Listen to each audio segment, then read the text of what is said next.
Hi, this is Simon Heng, or you can call me Chun Keat. I'll be talking on the overall overhang structure. The overhang structure consists of three components. First, the bridge itself, which we use a space frame to form the structure, and a concrete load slab rests on the structure. Second, the column raises the bridge up in order to achieve the overhang. Third component, the cable, which is the road tie, is used to connect the column and the space frame bridge. In general, the bridge overhang span about 15 meter long, 11.5 meter wide. Therefore, by calculation, the space frame has got to be minimum 2.5 meter to 4.1 meter depth. When load applied on the bridge, load transfer from the concrete slab to the space frame. The load force together with the gravity force pull the space frame downward. Now, in order to maintain the balance, the cable or the road tie comes into play. The cable will have the tension force to pull the bridge upward to maintain the balance. So what happened at the back of the overhang? Logically, when load pull the overhang up downward, the back tends to pull upward.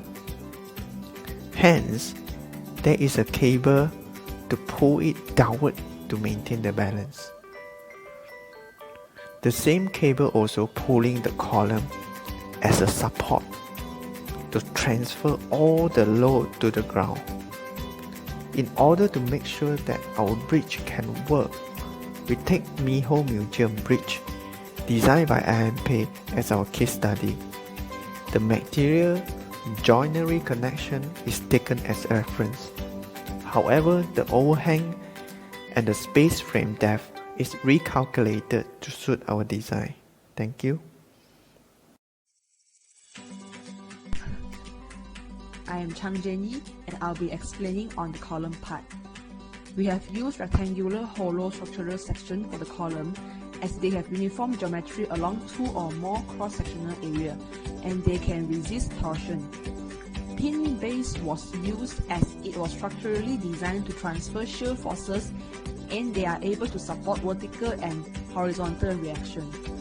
Sometimes they are designed to accommodate a certain degree of rotation.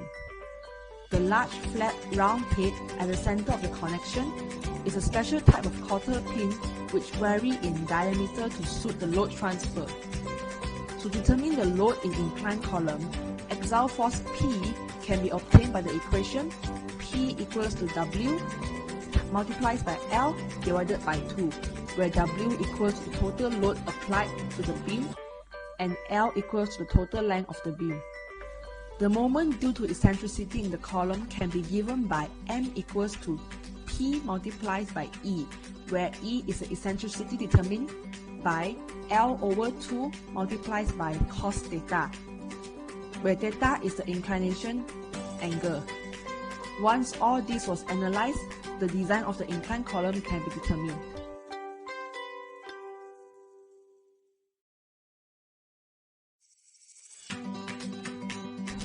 I am Jacky Ling Zhe, and I will explain the truss connection.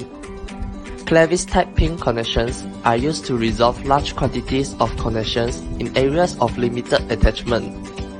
The plate is used to accommodate load transfer and eliminate pull-through shear forces. Tube-to-tube connections become more complicated when it is not possible to use a straight angle cut to create the joint. Therefore, cut lines are marked on the tube for cutting. The tubes are tack welded to align with further fabrication marks that have been drawn. The web members are slightly smaller than the side member in order to allow for needle welding. In the example of this bridge, there will be multiple cordings and so the location of the weld seam has not been controlled. For the underneath truss system, welding was done and substantial griding and filling were done to completely mask any evidence of the welded connections. For the space frame system, the structural depth range from 12 to 20. The The length of our cantilever is 50,000 meters. Applying to the formula, we have calculated the height for the truss system in a range of 2,500 mm to 4,167 mm.